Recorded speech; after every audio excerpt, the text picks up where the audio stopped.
à tous, aujourd'hui je vous parle d'influence. Je vous avais dit que j'allais me baser sur l'Asie centrale et plus largement l'Asie, notamment l'Asie du Sud-Est pour plusieurs raisons. Tout d'abord parce que c'est une région, l'Asie centrale, comme un pays comme le Kazakhstan, concentre d'importantes réserves de richesses naturelles dans son sous-sol. Et comme l'or par exemple, comme l'uranium, comme les gaz naturels, exemple l'hydrogène, le fer, etc., des métaux qui sont utiles au développement des énergies renouvelables.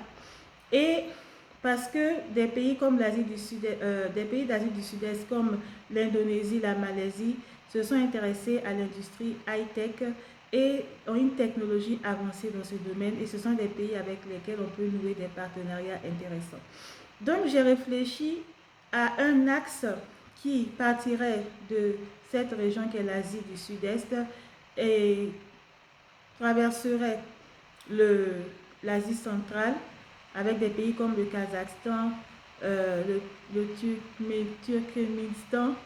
Turkménistan et l'Ouzbékistan, excusez-moi si je prononce mal par exemple, en tout cas toute l'Asie centrale qui concentre ses ressources naturelles importantes et qui a développé une diplomatie d'ouverture envers d'autres pays, par exemple les pays occidentaux, par exemple l'Europe et même le Canada.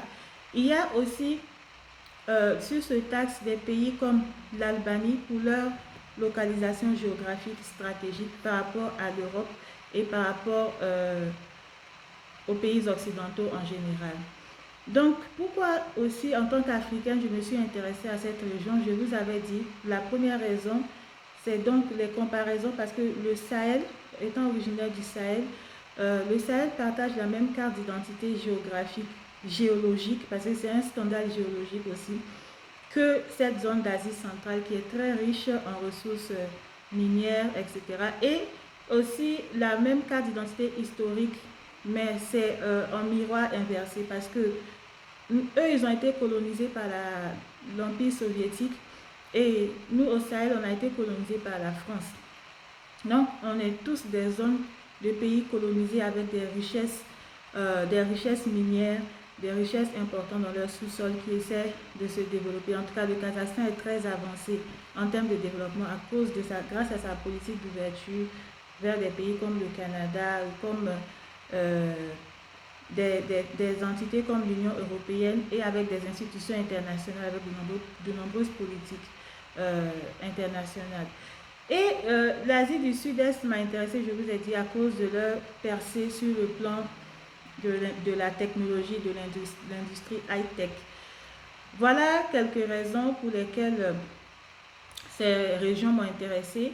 Également parce que le Kazakhstan est le premier pays producteur d'uranium au monde et est engagé contre la prolifération nucléaire, ce qui fait qu'au lieu d'utiliser cet uranium uniquement pour produire des armes nucléaires, ce pays tente des politiques d'industrialisation et aussi tente des partenariats avec des pays qui ont besoin de cette énergie pour leur industrialisation, comme le Canada, la Tchécoslovaquie et même d'autres pays européens qui sont à la recherche de nouvelles solutions énergétiques décarbonées.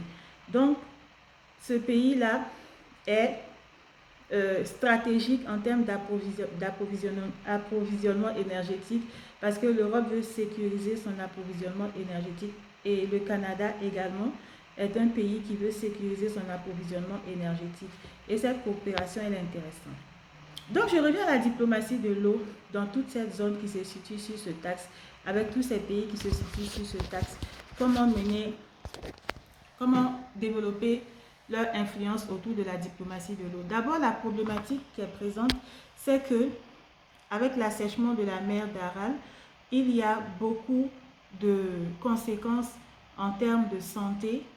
Par exemple, l'insécurité alimentaire, le bétail, la déshydratation du bétail, la disparition carrément du bétail.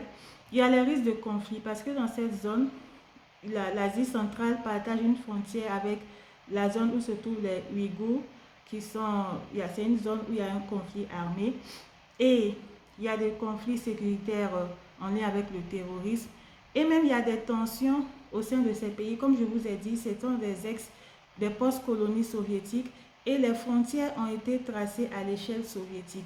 Donc, les centrales hydrauliques, par exemple, qui existaient, certaines, parce qu'il y a un machiavélisme soviétique qui a fait qu'ils ont enchevêtré les pays les uns dans les autres pour éviter un jour qu'ils prennent leur indépendance. Mais avec la chute de l'Empire soviétique, ces pays ont quand même pris leur indépendance. Mais les frontières empiètent les unes sur les autres. Donc les infrastructures comme les centrales hydrauliques, des fois posent des problématiques en termes d'appropriation de ces infrastructures, puisque les pays ont été conçus comme un tout. Après, il y a eu une indépendance qui s'est créée et ils ont pris leur indépendance, mais les infrastructures communes qu'ils partagent, il y a des conflits, il y a des tensions autour de la gestion de ces conflits, de ces infrastructures pour l'approvisionnement en eau. Donc voilà, des conflits armés aux frontières, notamment en lien avec la zone où se trouvent les Ouïghours, c'est-à-dire qui concerne la Chine. C'est une population marginalisée par l'exécutif en Chine. Et il y a un conflit armé autour de cette question. Il y a un conflit armé, il y a des tensions aussi entre les États même qui sont en lien avec les infrastructures hydrauliques qui ont été conçues à l'époque soviétique. Et par machiavélisme, ces frontières sont enchevêtrées les unes dans les autres et ce partage des infrastructures communes dans la gestion pose des problèmes. Ensuite, des conflits entre les populations même autour de l'accès à l'eau, dû donc à la raréfaction de cette ressource. Voilà, donc il y a le contexte qui est là, des risques de pauvreté, d'exacerbation de l'insécurité alimentaire à cause du déficit d'approvisionnement en eau, parce que cette zone elle est irriguée aussi par des fleuves. Il y a le risque de conflit armé. Il y a aussi les barrages. Quand les barrages sont conçus d'une façon qui n'est pas concertée, le barrage construit dans un pays peut entraîner, peut ralentir ou carrément stopper l'accès à l'eau dans un autre pays, parce que ce sont les mêmes cours d'eau, les mêmes ressources naturelles qui se partagent. Voilà comment la diplomatie de l'eau peut être un moyen de rapprocher les peuples, de développer la coopération internationale entre plusieurs pays et de booster, de développer son influence en tant qu'État qui agit pour une coopération autour de cette ressource rare et précieuse qu'est l'eau. Vous savez, l'eau est le premier paramètre géopolitique de conflit dans le monde.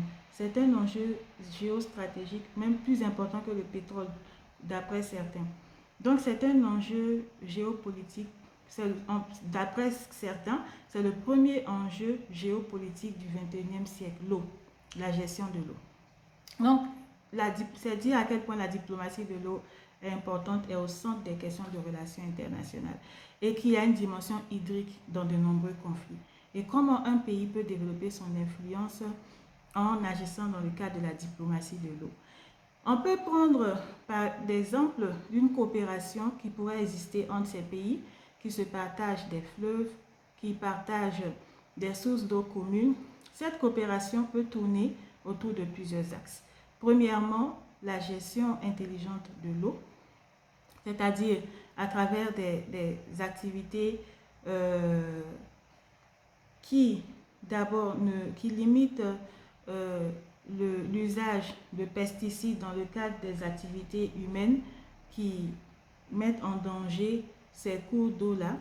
Donc, on peut avoir une coopération scientifique autour de techniques d'utilisation de l'eau qui ne compromettent pas la gestion efficace de l'eau, afin de ne pas compromettre l'approvisionnement en eau, de ne pas compromettre la sécurité liée à la consommation de cette eau. Une coopération scientifique. Il y a aussi la réglementation. Par exemple, je vous ai dit qu'au Kazakhstan, il y avait des mines d'or, etc. Et l'exploitation de toutes ces mines-là, parfois fait recours à l'eau. Donc, l'usage de certaines substances comme le mercure et le cyanure, il faut une réglementation commune entre tous ces pays-là autour de ces activités humaines qui peuvent compromettre la sécurité de l'eau, l'accès à l'eau, même l'approvisionnement en eau. Donc, coopération scientifique, réglementation et aussi des actions pour la paix, pour résorber les tensions et les conflits. Voilà comment un pays comme le Kazakhstan peut créer des partenaires, développer déjà dans la région son influence à travers la lutte contre l'assèchement, la désertification, tout ce qui est en lien avec la gestion de l'eau de façon concertée avec les pays voisins, les pays de la zone, afin de limiter les risques de tension, de résorber les conflits, de mieux réglementer la gestion commune des ressources en eau, de cette ressource en eau, de créer une coopération scientifique et de nouer des partenariats avec des pays comme le Canada qui disposent d'institutions qui appuient la coopération scientifique et technique dans ce domaine. Voilà, la diplomatie de l'eau est au centre des questions de relations internationales et au cœur des questions de coopération internationale. Merci.